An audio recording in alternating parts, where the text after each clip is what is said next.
दोस्तों, अमेरिका के white house से लेकर बीजिंग के ग्रेट हॉल ऑफ पीपल तक आज सिर्फ एक ही हलचल है। रूस अपनी रणनीति बदल रहा है और ईरान अपनी चौकसी बढ़ा रहा है।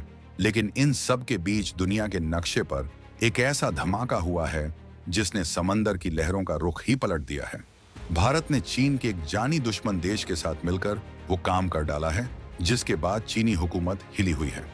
सवाल है कि आखिर भारत में ऐसा क्या हुआ कि अचानक दुनिया के बड़े बड़े दिग्गज अपनी फाइलें दोबारा चेक करने लगे हैं। क्या भारत ने साउथ चाइना सी में कोई ऐसी बिसात बिछा दी है जिसे काटना अब चीन के बस की बात नहीं रही? आज साल 2026 में भारत उस मुकाम पर खड़ा है जहां उसकी एक हुंकार से ग्लोबल मार्केट की धड़कनें तेज हो जाती हैं। ऑपरेशन सिंदूर की सफलता के बाद तो दुनिया ने देख ही लिया कि भारत की डिफेंस टेक्नोलॉजी अब सिर्फ डिफेंस के लिए नहीं बल्कि दुनिया को रास्ता दिखाने के लिए है। आज हर देश भारत की तकनीक और उसकी ताकत का लोहा मान रहा है। इसी बढ़ती ताकत और रसूख के बीच भारत ने एक ऐसे देश के साथ हाथ मिलाया है जो ड्रैगन की आंखों में सालों से खटक रहा है। यह देश कोई और नहीं बल्कि वियतनाम है।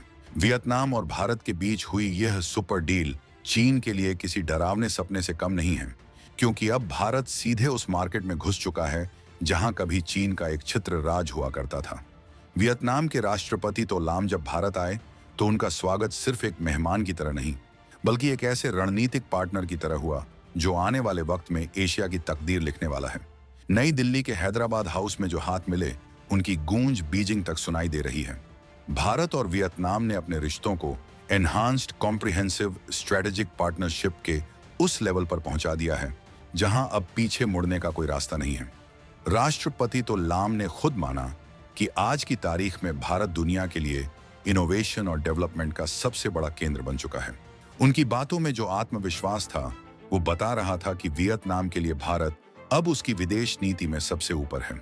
जरा सोचिए, एक दौर था जब भारत अपनी रक्षा जरूरतों के लिए दूसरों की तरफ देखता था, लेकिन 2026 का भारत आज वियतनाम जैसे देशों के लिए सुरक्षा का सबसे बड़ा गारंटी कार्ड बन गया है।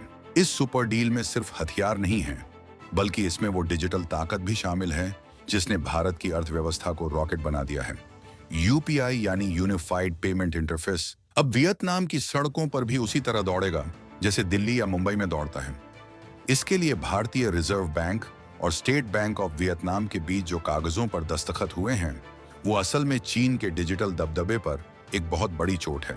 जब हम सुरक्षा की बात करते हैं तो भारत ने हमेशा शांति का रास्ता चुना है, लेकिन शांति तभी बनी रहती है जब आप शक्ति से भरे हों।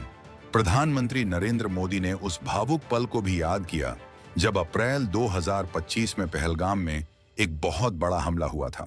उस वक्त जब कई लोग खामोश थे तब वियतनाम भारत के साथ चट्टान की तरह खड़ा था।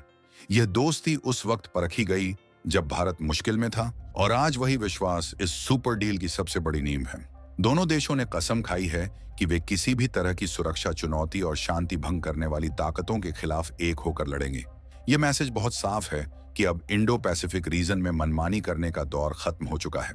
आज ग्लोबल लेवल पर कई बड़ी अर्थव्यवस्थाएं लड़खड़ा रही हैं, लेकिन भारत और वियतनाम दुनिया की सबसे तेजी से बढ़ती शक्तियां बनकर उभरे हैं। इन दोनों की ये रैपिड ग्रोथ अब एक दूसरे का सहारा बनेगी। व्यापार की बात करें तो अगले 4 साल यानी 2030 तक दोनों देशों ने $25 अरब के ट्रेड का लक्ष्य रखा है। ये कोई मामूली आंकड़ा नहीं है। इसे हासिल करने के लिए भारत अब वियतनाम के घरों तक अपने फल जैसे अंगूर और अनार पहुंचाएगा। इतना ही नहीं, भारत की फार्मास्यूटिकल कंपनियां अब वियतनाम के हेल्थ केयर सेक्टर की रीढ़ बनने जा रही हैं। दोनों देशों की ड्रग अथॉरिटीज के बीच हुए समझौते का मतलब है कि अब वियतनाम के लोगों को सस्ती और बेहतरीन भारतीय दवाएं आसानी से मिलेंगी। अब थोड़ा गहराई से समझिए कि ये डील चीन को इतना परेशान क्यों कर रही है। चीन हमेशा से वियतनाम को अपने प्रभाव क्षेत्र में रखने की कोशिश करता रहा है, लेकिन भारत ने वहां अपनी पैठ बनाकर चीन के बैकयार्ड में ही अपनी मौजूदगी दर्ज करा दी है। भारत अब वियतनाम को सिर्फ सामान नहीं बेच रहा बल्कि उसे वो टेक्नोलॉजी और डिफेंस सपोर्ट दे रहा है जिससे वियतनाम अपनी सीमाओं की रक्षा खुद कर सके। यह एक्ट ईस्ट पॉलिसी का वो मास्टर स्ट्रोक है जिसकी तैयारी सालों से चल रही थी और 2026 में इसके नतीजे पूरी दुनिया के सामने हैं। समुद्री सुरक्षा और नौवहन की आजादी यानी फ्रीडम ऑफ नेविगेशन इस पूरी डील का सबसे कड़ा हिस्सा है। भारत और वियतनाम ने साफ कर दिया है कि वे इंटरनेशनल कानूनों का सख्ती से पालन करेंगे। यह सीधे तौर पर दक्षिण चीन सागर में उन देशों को चेतावनी है जो समंदर को अपनी जागीर समझते हैं।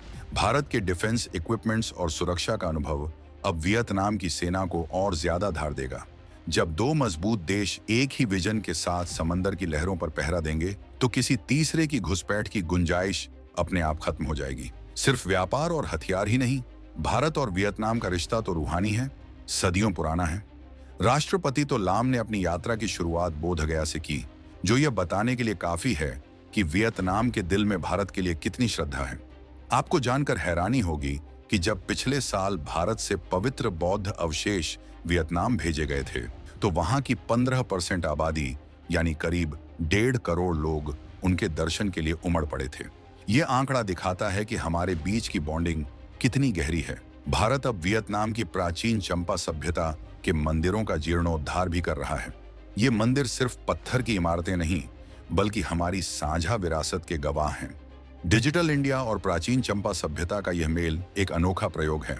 प्रधानमंत्री मोदी ने ऐलान किया है कि चंपा सभ्यता की दुर्लभ पांडुलिपियों को अब डिजिटल रूप दिया जाएगा, यानी हजारों साल पुराना ज्ञान अब सुपरफास्ट सर्वर पर सुरक्षित रहेगा। यह दिखाता है कि भारत अपनी जड़ों को भी नहीं भूलता और भविष्य की तकनीक में भी सबसे आगे रहता है। विज्ञान और इनोवेशन को अब इस दोस्ती का नया इंजन माना जा रहा है। आने वाले सालों में आप देखेंगे कि स्पेस से लेकर सेमीकंडक्टर तक भारत और वियतनाम के इंजीनियर एक साथ मिलकर काम करेंगे। यूपीआई और वियतनाम के पेमेंट सिस्टम के जुड़ने से सिर्फ बड़े बिजनेस को फायदा नहीं होगा, बल्कि एक आम हिंदुस्तानी जो वियतनाम घूमने जाएगा उसे अपनी जेब में करेंसी बदलने का सिर दर्द नहीं पालना होगा। वो अपने फोन से स्कैन करेगा और पेमेंट हो जाएगा। यह सुनकर कितना आसान लगता है, लेकिन इसके पीछे की कूटनीति बहुत गहरी है। भारत अपनी फिनटेक ताकत का इस्तेमाल करके पूरी दुनिया में एक ऐसा नेटवर्क खड़ा कर रहा है जो डॉलर के दबाव से मुक्त हो। वियतनाम इसमें एक बहुत बड़ा पार्टनर बनकर उभरा है। इससे छोटे व्यापारियों और वहां रह रहे भारतीयों के लिए पैसा भेजना यानी रेमिटेंस बहुत सस्ता और सुरक्षित हो जाएगा। आर्थिक मोर्चे पर देखें तो पिछले 10 साल में हमारा ट्रेड डबल होकर $16 बिलियन पहुंच गया है, लेकिन $25 बिलियन का नया टारगेट यह बता रहा है कि भारत अब छोटे लक्ष्य नहीं रखता। महत्वपूर्ण खनिजों और रेयर अर्थ मेटल्स के क्षेत्र में भी नए प्रोजेक्ट्स शुरू होने वाले हैं। ये वो मेटल्स हैं जिनके बिना स्मार्टफोन, इलेक्ट्रिक गाड़ियां या हाईटेक हथियार नहीं बन सकते। अब तक इन पर कुछ ही देशों का कब्जा था, लेकिन भारत और वियतनाम की पार्टनरशिप इस सप्लाई चेन को सुरक्षित बनाएगी। ऊर्जा क्षेत्र में भी दोनों देश मिलकर काम करेंगे, जिससे आर्थिक सुरक्षा को एक नया कवच मिलेगा। वियतनाम के लिए भारत के साथ खड़े होने का मतलब है एक ऐसी महाशक्ति का साथ मिलना जो किसी को दबाती नहीं बल्कि सबको साथ लेकर चलती है। भारत के लिए वियतनाम उसकी एक्ट ईस्ट पॉलिसी का सबसे मजबूत खंभा है। यह पार्टनरशिप इस बात का सबूत है कि 2026 का भारत अब दुनिया के किसी भी कोने में अपने हितों की रक्षा करना जानता है। हमारी दोस्ती अब सिर्फ कागजों तक सीमित नहीं है, ये खेतों से लेकर खदानों तक और समंदर से लेकर स्पेस तक फैल चुकी है। चीन की बेचैनी इसीलिए भी जायज है क्योंकि भारत ने उसे उसी की भाषा में जवाब देना शुरू कर दिया है। अगर कोई हमारे पड़ोस में दखल दे सकता है तो भारत भी अपने दोस्तों के साथ मिलकर वहां तक पहुंच सकता है जहां उसकी जरूरत है। वियतनाम के साथ यह सुपर डील भारत की उस रणनीति का हिस्सा है जिसमें हम दुनिया को ये बता रहे हैं कि एशिया सिर्फ एक देश की जागीर नहीं है।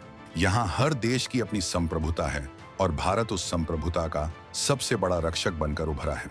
जैसे जैसे ये डील आगे बढ़ेगी, आप देखेंगे कि वियतनाम के बाजारों में भारतीय प्रोडक्ट्स की बाढ़ आ जाएगी। हमारे स्टार्टअप्स वहां अपनी सर्विस देंगे और वियतनाम की कंपनियां भारत के विशाल मार्केट का फायदा उठाएंगी। पशु उत्पादों और मछली पालन के क्षेत्र में भी कई बाधाओं को दूर कर दिया गया है, जिससे हमारे किसानों और एक्सपोर्टर्स को सीधा फायदा होगा। ये सब कुछ मुमकिन हो पाया है एक मजबूत लीडरशिप और सही वक्त पर लिए गए सही फैसलों की वजह से। भारत और वियतनाम का ये बढ़ता सुरक्षा सहयोग पूरे आसियान क्षेत्र के लिए एक मिसाल है। दूसरे देश भी अब भारत की तरफ उम्मीद की नजरों से देख रहे हैं। उन्हें समझ आ गया है कि भारत के साथ हाथ मिलाना न केवल आर्थिक रूप से फायदेमंद है बल्कि सुरक्षा के लिहाज से भी सबसे बेस्ट फैसला है। मोदी जी ने जो कहा था कि हम साथ चलेंगे, साथ बढ़ेंगे और साथ जीतेंगे, वो आज हकीकत बनता दिख रहा है। 2026 की ये तस्वीर दुनिया को एक नया संदेश दे रही है कि अब वक्त बदल चुका है। अंत में ये जान लीजिए कि ये तो सिर्फ शुरुआत है। भारत और वियतनाम के बीच के ये रिश्ते आने वाले वक्त में और भी ज्यादा गहरे होंगे। साउथ चाइना सी की लहरें अब भारत की दोस्ती की गवाह बनेंगी। जो लोग भारत की बढ़ती ताकत को कम आंक रहे थे, उनके लिए ये डील एक कड़ा जवाब है। भारत ने दिखा दिया है कि उसके पास न केवल दुनिया का सबसे बड़ा लोकतंत्र है, बल्कि उसके पास वो विजन भी है जो दुनिया में शांति और समृद्धि ला सकता है।